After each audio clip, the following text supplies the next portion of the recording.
السلام علیکم ورحمۃ اللہ وبرکاتہ۔ تھوڑا ساؤنڈ کم کرو، یہ بھی تھوڑا سا کم کرو، دور رہو تھوڑا مائک سے۔ الحمد للہ حمدا کثیرا طیبا مبارکا فیہ، سبحانک اللہم وبحمدک لک الحمد علی علمک بعد علمک، سبحانک اللہم وبحمدک لک الحمد علی آفک بعد قدرتک، اللہم صلی علی سیدنا محمد عبدک ورسولک، وصل على النبي المؤمنين والمؤمنات والمسلمين والمسلمات الأحياء منهم والأموات، أما بعد فقد قال الله تبارك وتعالى في القرآن المجيد: أعوذ بالله من الشيطان الرجيم، بسم الله الرحمن الرحيم، إنا أنزلناه في ليلة القدر وما أدراك ما ليلة القدر، ليلة القدر خير من 1000 شهر، تنزل الملائكة والروح فيها بإذن ربهم من كل أمر، سلام هي حتى مطلع الفجر۔ قال النبي صلى الله عليه وسلم: العمل في ليلة القدر والصدقة والصلاة والزكاة أفضل من 1000 شهر۔ وفي رواية: إن الملائكة تلك الليلة في الأرض أكثر من عدد الحصى۔ وقال النبي صلى الله عليه وسلم: وفي رواية: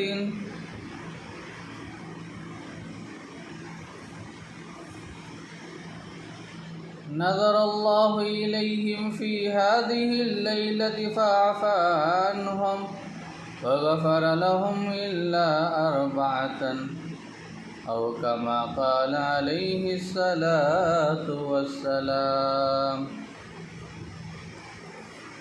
بزرگان محترم، حاضرین کرام، نوجوانان عزیز، اللہ تبارک و تعالی کا بے انتہا فضل ہوا، کرم ہوا، احسان ہوا کہ اللہ رب العزت نے اس امت کو بہت سے ایسی خصوصیات سے نوازے ہیں جو گزشتہ امتوں میں سے کسی امت کو نصیب نہیں ہوئی۔ انہی خصوصیات میں سے ایک اہم اور نمایاں خصوصیت اللہ تعالیٰ نے اس امت کو لیلۃ القدر جیسی عظیم نعمت عطا فرمایا۔ ہر سال رمضان المبارک کے عظیم اور بابرکت مہینے کے سب سے قیمتی ایام یعنی آخری عشرے میں آنے والی یہ وہ عظیم الشان اور مبارک رات ہے جس کو امت کو دیا گیا ہے، نام ہی اس کی عظمت اور قدر منزلت کو بیان کرنے کے لیے کافی ہے۔ اس کی عظمت کا کیا کہنا کہ پیدا کرنے والے نے تنہا اسی ایک رات کو 1000 مہینوں سے زیادہ افضل اور بہتر قرار دیا ہے۔ گویا امت محمدیہ جس کی عمریں پچھلی امتوں کے مقابلے میں اگرچہ کہ کم ہیں لیکن وہ شب قدر کی مختصر سے عبادت کے ذریعے پچھلی امتوں کے طویل عمروں کی عبادتوں سے بھی زیادہ فضیلتوں اور اجر و ثواب کو حاصل کر سکتی ہے۔ بس صرف قدردانی کی ضرورت ہے، اہمیت کی ضرورت ہے، اور پھر اس عظیم اور بابرکت رات کو مخفی اور پوشیدہ رکھ کر اسے تلاش کرنے کا حکم دیا گیا ہے، تاکہ اسے تلاش کرتے ہوئے رمضان کی دیگر راتوں میں بھی عبادت کا شرف اور فائدہ حاصل کر سکے، اور اس کو حاصل کرنے میں بندوں کے ذوق و شوق کا اظہار بھی ہو۔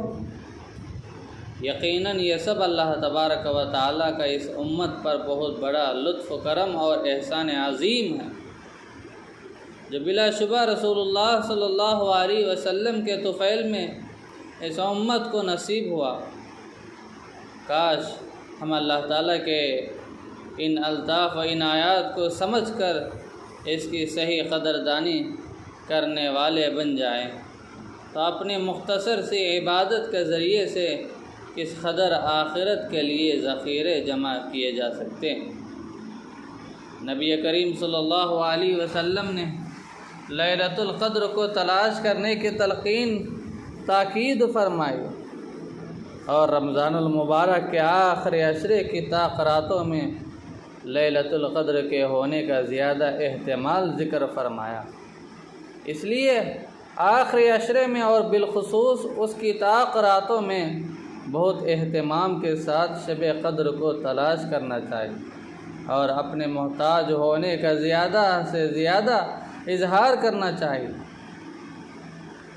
حقیقت یہی ہے کہ جب بندہ اپنے ذوق و شوق کا اظہار کرتا ہے، شب قدر کے حصول کے لیے کوشش کرتا ہے اور اللہ تعالیٰ سے اس کے حصول کے لیے دعائیں کرتا ہے، تو وہ کبھی اس دولت عظمیٰ سے محروم نہیں رہتا، اس لیے کہ اللہ تبارک و تعالیٰ نے بڑے قدردان ہیں، انسان کو اس کی کوشش سے زیادہ عطا فرماتے ہیں۔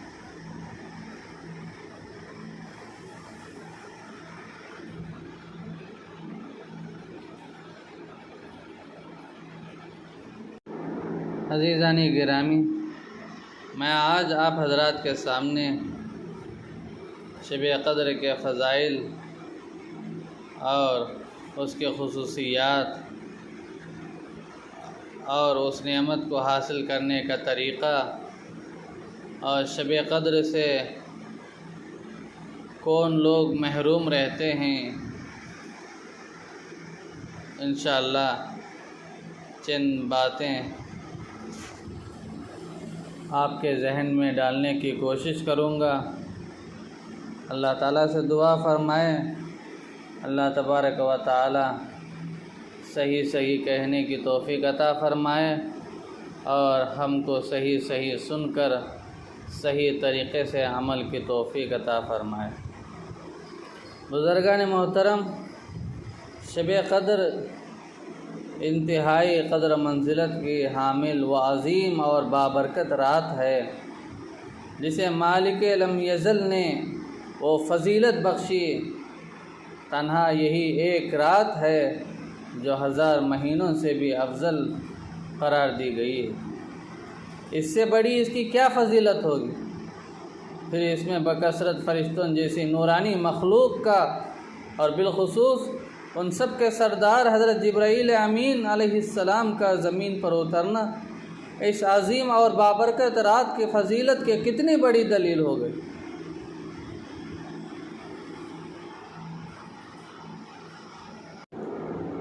اتنا ہی نہیں ہے، بلکہ اسی شب قدر میں قرآن کریم کو نازل کیا گیا، اسی شب قدر میں 1000 مہینوں سے بہتر قرار دیا گیا، اسی شب قدر میں فرشتوں کا نزول ہوا، اسی شب قدر میں فرشتوں کا سلام کرنا اور دعاؤں پر آمین کہنا ہوا، اسی شب قدر میں فرشتوں کا رحمت و سلامتی کی دعا کرنا ہوا، اسی شب قدر کا بابرکت اور عظیم ہونا معلوم ہوتا ہے، اور اسی شب قدر کا سلامتی والی رات ہونا بھی معلوم ہوتا ہے۔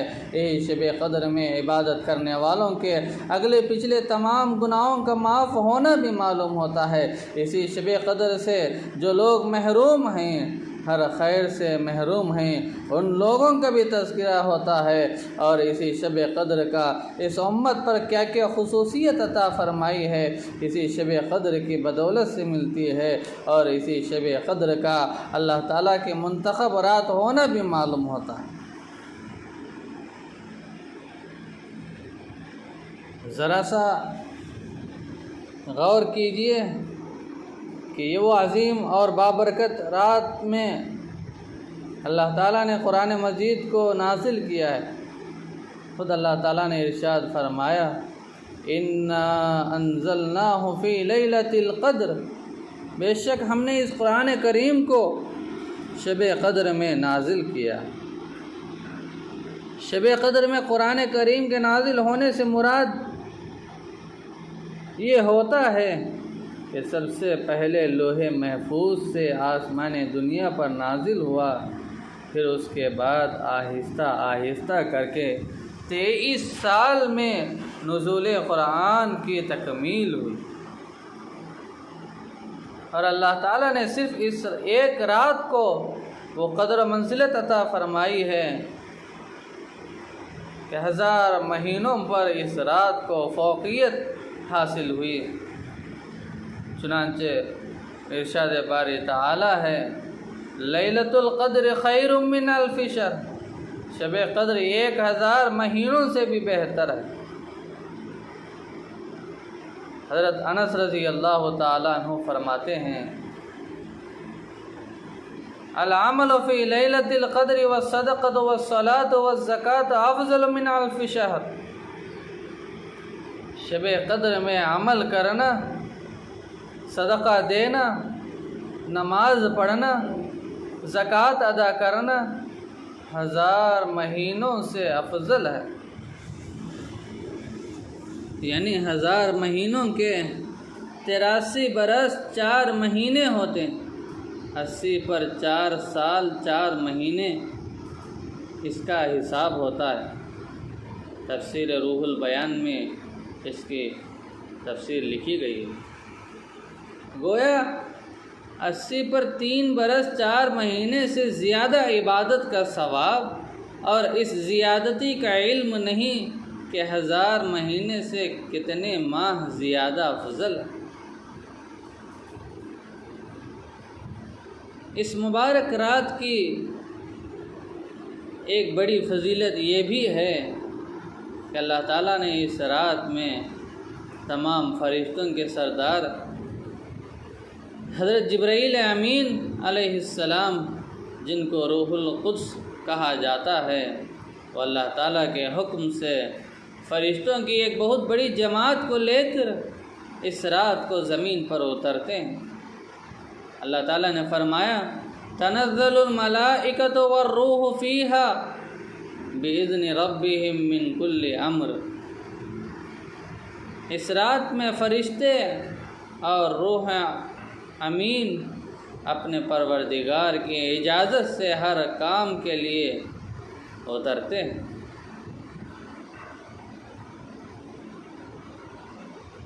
اس آیت کے اندر ذرا غور کیجئے، لفظ روح کہا گیا، والروح فیہا، روح سے کیا مراد ہے؟ اس سلسلے میں مفسرین کے کئی اقوال ہیں، لیکن راجح قول، صحیح قول یہی ہے کہ اس سے مراد فرشتوں کے سردار حضرت جبرائیل امین علیہ السلام ہے، جیسا کہ حضرت شیخ الحدیث مولانا زکریا رحمہ اللہ نے امام راضی رحمہ اللہ کے حوالے سے اس کو فضائل رمضان میں ذکر کیا۔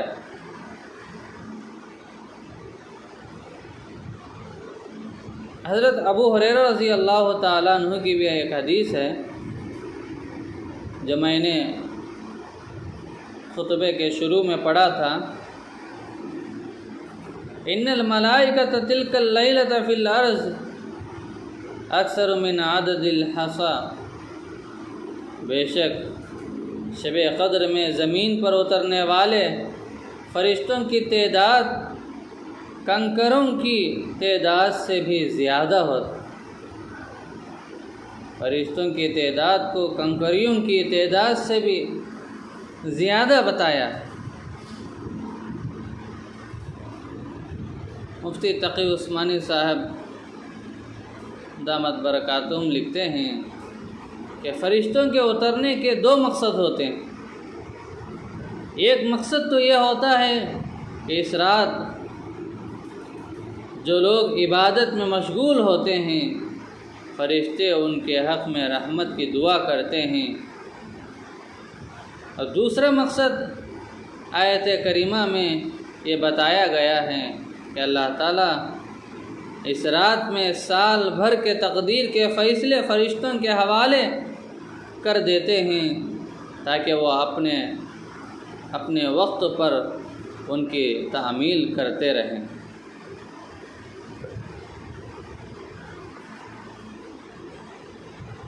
اور فرشتے رسول اللہ صلی اللہ علیہ وسلم کی حدیث ہے، جب شب قدر ہوتی ہے تو اللہ تعالیٰ حضرت جبرائیل علیہ السلام کو حکم دیتے ہیں وہ فرشتوں کے ایک بڑی لشکر کے ساتھ زمین پر اترے، ان کے ساتھ ایک سبز جھنڈا ہوتا ہے جس کو کعبے کے اوپر نصب کرتے ہیں۔ حضرت جبرائیل علیہ السلام کے 100 پر ہیں، جن میں سے صرف 2 پروں کو وہ اس رات میں کھول کر مشرق سے مغرب تک پھیلا دیتے ہیں۔ پھر حضرت جبرائیل علیہ السلام فرشتوں کو اس رات میں پھیل جانے کا حکم دیتے ہیں، اور وہ فرشتے اس رات میں ہر کھڑے بیٹھنے نماز پڑھنے والے ذکر کرنے والے کو سلام کرتے، مصافحہ کرتے اور ان کی دعا پر آمین کہتے ہیں۔ یہ حالت صرف تھوڑی دیر کے لیے نہیں ہوگی، کچھ لمحے کے لیے، کچھ وقت کے لیے نہیں، بلکہ یہ حالت صبح صادق تک رہتی ہے۔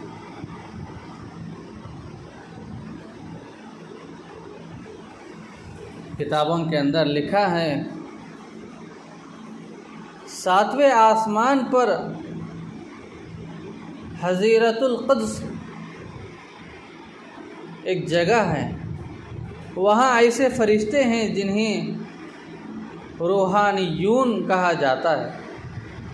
جب شب قدر ہوتی ہے تو وہ بھی اللہ تعالیٰ سے دنیا میں اترنے کی اجازت مانگتے ہیں، اللہ تعالیٰ انہیں اجازت مرحمت فرماتے ہیں، اور وہ آتے ہیں اور کسی بھی مسجد میں جہاں نماز پڑھی جا رہی ہو یا راہ چلنے والے ہوں، کسی کا سامنا ہو، اس کے لیے دعا کرتے ہیں، اسے ان فرشتوں کی برکت حاصل ہو جاتی ہے۔ اور جب شب قدر کی رات آتی ہے تو حضرت جبرائیل علیہ السلام ملائکہ کی ایک جماعت کے ساتھ جب اترتے ہیں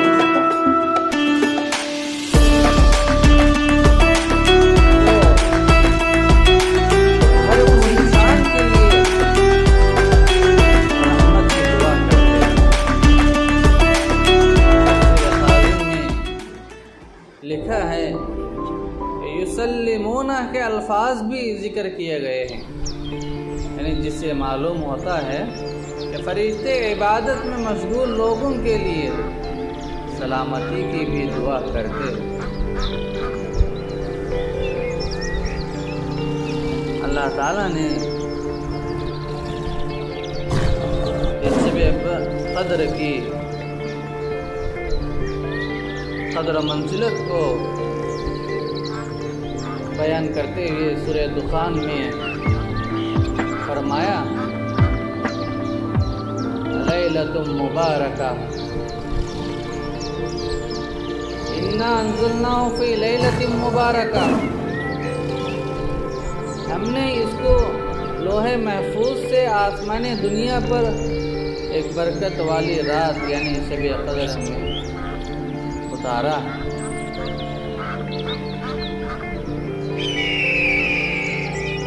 سورہ قدر میں اسی لیلۃ القدر یعنی قدر منزلت اور عظمت شرافت کی حامل رات بتایا گیا، جیسا کہ انا انزلناہ فی لیلۃ القدر۔ لیکن حضرت مفتی شفیع صاحب فرماتے ہیں لیلۃ القدر کا ایک معنی عظمت اور شرافت کے ہیں، اور اس رات کو لیلۃ القدر کہنے کی وجہ اس رات کی عظمت اور شرافت ہے۔ حضرت ابوبکر وراق علیہ الرحمہ فرماتے ہیں اس رات کو لیلۃ القدر اس لیے کہا گیا ہے کیونکہ جس آدمی کی اس سے پہلے اپنی بے عملی کی وجہ سے کوئی قدر قیمت نہ تھی، اس رات میں توبہ استغفار اور عبادت کے ذریعے وہ صاحب قدر اور صاحب شرف بن جاتا ہے۔ اور یہ رات سراپا سلامتی اور امن کی رات ہے۔ اللہ تعالیٰ نے اس رات کی ایک فضیلت یہ بھی ذکر فرمائی ہے، سلام ہی حتی مطلع الفجر، وہ رات سراپا سلامتی کی۔ علامہ قرطبی علیہ الرحمہ نے اپنی تفسیر کے اندر سلامتی والی رات ہونے کے کئی مطلب بیان فرمائے، انہی میں سے آپ حضرات کو 4-5 مطالب کو بتاتا ہوں، غور سے سنیں۔ شب قدر کو سراپا سلامتی اس لیے کہا گیا ہے کہ اس میں شر نام کی کوئی چیز نہیں ہے۔ دوسرا مطلب، اللہ تعالیٰ اس رات میں صرف سلامتی ہی کا فیصلہ فرماتے ہیں، برخلاف دوسری راتوں کے، کیونکہ ان میں مصائب کے فیصلے بھی اللہ تعالیٰ کرتے ہیں۔ اور تیسرا مطلب یہ ہے کہ شب قدر کی عظیم الشان رات شیطان کے تصرف اور اس کے اثر انداز ہونے سے محفوظ اور سلامتی بھی ملتی ہے۔ چوتھا مطلب، سلام سے مراد فرشتوں کی جانب سے اہل ایمان پر سلام ہوتا رہتا ہے، سلامتی پہنچتی رہتی ہے، اور وہ ایمان والوں کو ساری رات سلام کرتے رہتے ہیں۔ اور اسی طرح سلام سے فرشتوں کا ایک دوسرے کو سلام کرنا مراد ہے، اور اسی طرح سلام سے مراد ہر قسم کی خیر اور بھلائی ہے، یعنی یہ عظیم اور بابرکت رات صبح صادق کے طلوع ہونے تک سراپا اللہ تعالیٰ کی جانب سے بندوں کے لیے خیر و بھلائی پر مشتمل ہوتی ہے۔ اللہ تعالیٰ اس شب قدر کی عبادت کی برکت سے انسان کے اگلے پچھلے تمام گناہوں کو معاف کر دیتے ہیں۔ حدیث میں آتا ہے، من قام لیلۃ القدر ایمانا واحتسابا غفر له ما تقدم من ذنبه، جو آدمی ایمان کی حالت میں اجر و ثواب کی امید رکھتے ہوئے شب قدر میں عبادت کے لیے کھڑا ہوتا ہے تو اس کے تمام اگلے پچھلے یعنی صغیرہ گناہ معاف کر دیے جاتے ہیں۔ دوسری روایت میں ہے کہ پچھلے گناہوں کے ساتھ اگلے گناہوں کا کفارہ بھی بیان کیا۔ اللہ کے رسول علیہ السلام نے فرمایا جس نے شب قدر میں عبادت کے لیے ایمان کی حالت میں اجر و ثواب کی امید پر کھڑا ہوتا ہے، قیام کرتا ہے، پھر اسے واقعتاً عبادت کی توفیق مل گئی تو اس کے اگلے پچھلے تمام صغیرہ گناہوں کو معاف کیا جاتا ہے۔ اور شب قدر میں اللہ کے حکم سے فرشتے جب زمین پر اترتے ہیں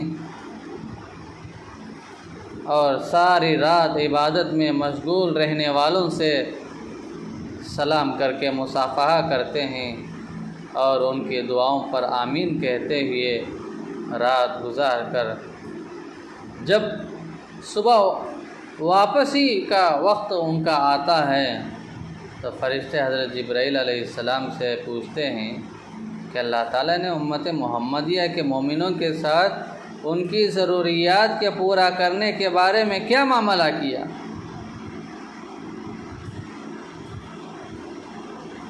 تو فرشتوں کے پوچھنے پر حضرت جبرائیل امین فرماتے ہیں نظر اللہ علیہم فی هذه اللیلۃ فعفا عنہم وغفر لہم الا اربعۃ۔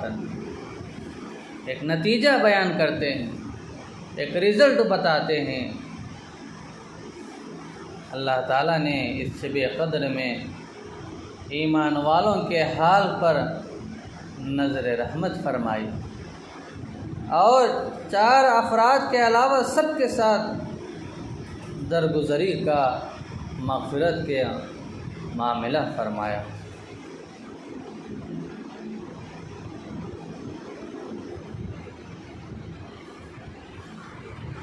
شب قدر سے محرومی گویا ہر قسم کی خیر سے محرومی کا سبب ہے۔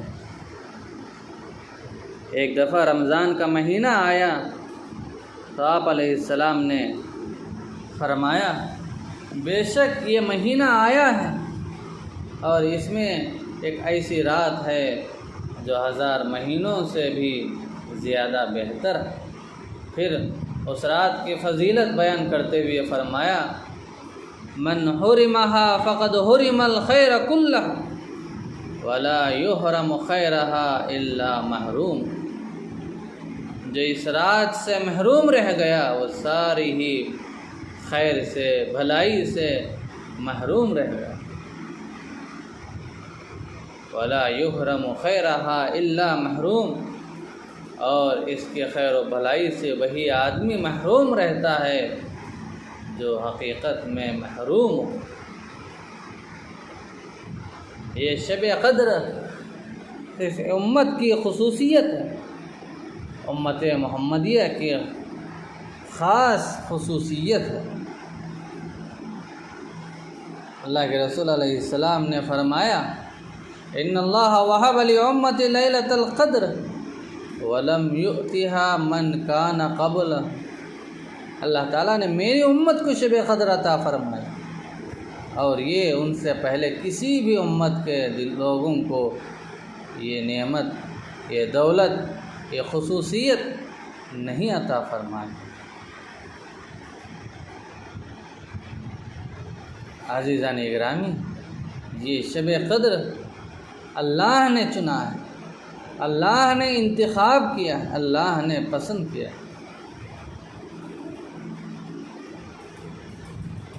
حضرت کعب احبار رحمہ اللہ فرماتے ہیں اللہ تعالیٰ نے رات اور دن کی کچھ ساعتوں کو، کچھ گھڑی کو منتخب کر کے ان میں سے فرض نمازیں بنائی اور دنوں کو منتخب کر کے ان میں سے جمعہ بنایا اور مہینوں کو منتخب کر کے ان میں سے رمضان کا مہینہ بنایا، اور اسی طرح راتوں کو منتخب کر کے ان میں سے شب قدر کو بنایا، اور جگہوں کو منتخب کر کے ان میں سے مساجد کو بنایا۔ اس شب قدر کی نعمت کو ہم سب کس طرح حاصل کرنا، کیونکہ یہ شب قدر ایک عظیم الشان اور بابرکت رات ہے۔ یہ دولت مفت میں بیٹھے بیٹھے ہر کس و ناکس کو یہ دولت نصیب نہیں ہوتی، اس کو حاصل کرنے کے لیے طلب کی ضرورت پڑتی ہے، تڑپ کی ضرورت پڑتی ہے، اور جستجو اور کچھ نہ کچھ محنت اور کوشش کرنی پڑتی ہے، تب کہیں جا کر اللہ تعالیٰ اپنی توفیق خاص سے یہ مبارک رات نصیب کرتے ہیں۔ وہ محنت کیسے کرے؟ اس کے لیے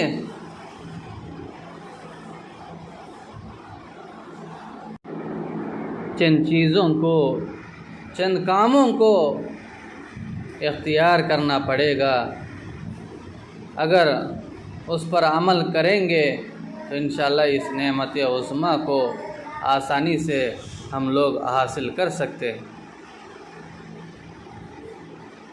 اور عمل کی بھی کوشش کرنا ہے۔ کوشش کرے بغیر کوئی بھی چیز حاصل نہیں ہوتی۔ سب سے پہلا کام گناہوں سے بچنا اور سچی توبہ کرنا۔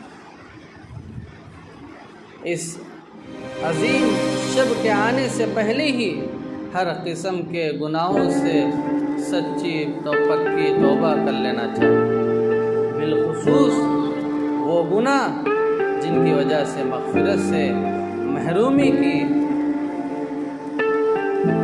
ثابت ہوتی ہے، یعنی شراب پینا، والدین سے بدسلوکی کرنا، قطع رحمی کرنا اور کینہ پروری کرنا۔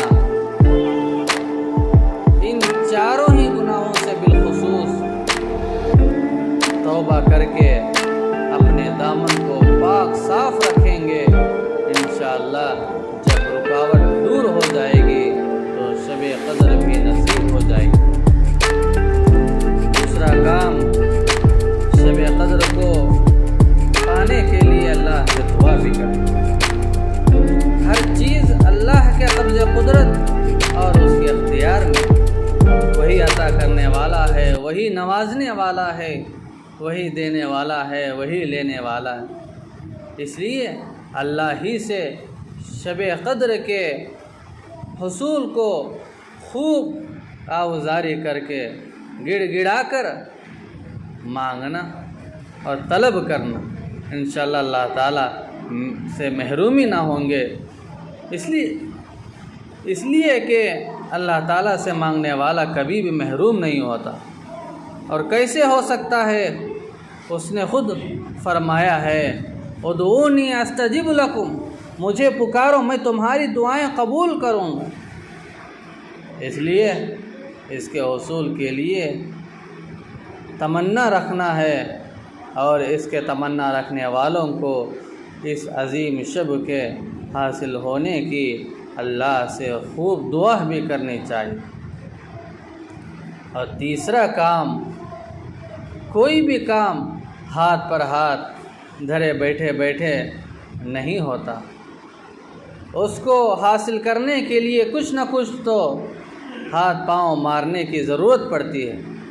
اس لیے شب قدر کو پانے کی تمنا رکھنے والا اگر خواب خرگوش کے مزے لیتا رہے اور غفلت کی نیند سوتا رہے تو کہاں سے اس عظیم سعادت سے وہ پا سکتا ہے؟ ظاہر ہے کہ اس کے لیے کچھ تو کرنا ہی پڑے گا، اور وہ کرنے کا کام یہ ہے کہ نبی پاک علیہ السلام کے فرمامون آپ علیہ السلام نے جن چیزوں کو فرمایا ہے اس کے مطابق شب قدر کو تلاش کرنا ہے، کیونکہ جب کسی چیز کی طلب صادق ہو تو اس تک رسائی کوئی مشکل نہیں ہوتی، بلکہ دیکھا جائے تو شب قدر کے بارے میں ہمارے لیے تو اس قدر سہولت اور آسانی کا معاملہ کیا گیا ہے کہ اس عظیم مراد کا مہینہ یعنی رمضان، اس کا عشرہ یعنی آخری 10 دن اور عشرے کی بھی مخصوص یعنی راتیں تک واضح طور پر بتا دی گئی۔ گویا دوسرے الفاظ میں سال بھر کے صرف 5 راتوں میں شب قدر کو تلاش کرنا ہے۔ اس قدر آسانی اور سہولت مل جانے کے بعد اس مبارک اور عظیم شب کو ڈھونڈنا کیا مشکل ہے؟ اس لیے ہر آدمی کو چاہیے کہ ان مخصوص راتوں میں شب قدر کو تلاش کرے، اور اس کا طریقہ یہی ہے کہ خوب اہتمام کے ساتھ ان راتوں میں عبادت کے لیے کمر کس لے، اور انشاءاللہ شب قدر ضرور نصیب ہو۔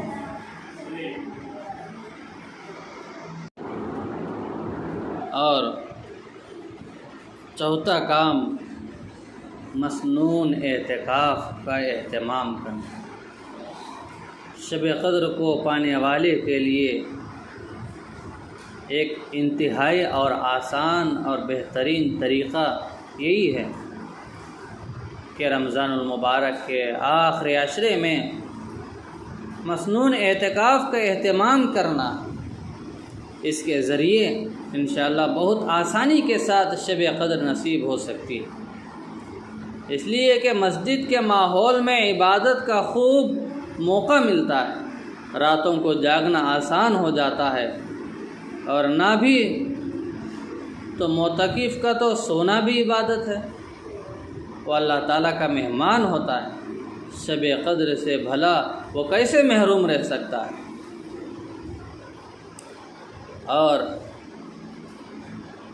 27ویں شب کا خصوصیت کے ساتھ اہتمام کرنا۔ آخر عشرے کی تاخراتوں میں سے سب سے زیادہ 27ویں شب میں شب قدر کے ہونے کا احتمال ہوتا، بلکہ مشہور اور جلیل القدر صحابی حضرت سیدنا ابی بن کعب رضی اللہ تعالی عنہ تو قسم کھا کر فرمایا کرتے تھے کہ 27ویں شب ہی شب قدر ہے، اس لیے 27ویں شب کو بطور خاص عبادت کا زیادہ اہتمام کرنا۔ اور 27ویں شب کے زیادہ اہتمام کا یہ مطلب نہیں ہے کہ صرف اسی ایک رات کی عبادت پر اکتفا کر لیا جائے، اس لیے کہ روایت کثیرہ میں، بہت سی روایتوں میں آخری عشرے کی تاخراتوں میں اس عظیم مراد کے ہونے کا اہتمام ذکر کیا گیا ہے، اس لیے ساری ہی راتوں میں تلاش کرنا جاری رکھنا ہے۔ خاص کر کے مغرب، عشاء اور فجر کی نماز کو باجماعت سے ادا کرنے کی کوشش کرنا ہے۔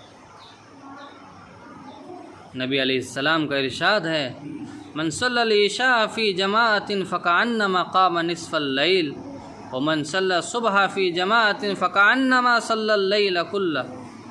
جس نے عشاء کی نماز جماعت کے ساتھ ادا کی اس نے گویا آدھی رات عبادت کے لیے قیام کی، اور جس نے صبح یعنی فجر کی نماز جماعت کے ساتھ پڑھا اس نے گویا پوری رات عبادت کی۔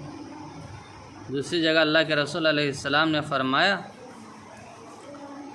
جس نے عشاء کی نماز جماعت کے ساتھ ادا کیا اس نے گویا پوری رات عبادت کے لیے کھڑا ہو گیا، اور جس نے فجر کی نماز جماعت کے ساتھ پڑھی اس نے گویا پورے دن قیام کرنے کے برابر ہے۔ اور اسی شب قدر سے کون لوگ محروم رہتے ہیں، کون وہ بد نصیب لوگ ہیں، انشاءاللہ اس کو اگلی تاخرات میں پیش کرنے کی کوشش کروں گا۔ اللہ تعالیٰ سے دعا کریں، اللہ تبارک و تعالی ہم سب کو کہنے سننے سے زیادہ عمل کی توفیق عطا فرمائے، اور سنی باتوں پر دل کے اخلاص کے ساتھ عمل کی توفیق عطا فرمائے اور اس شب قدر کی صحیح قدردانی کرنے کی توفیق عطا فرمائے. آمین. وآخر دعوانا ان الحمد للہ رب العالمین.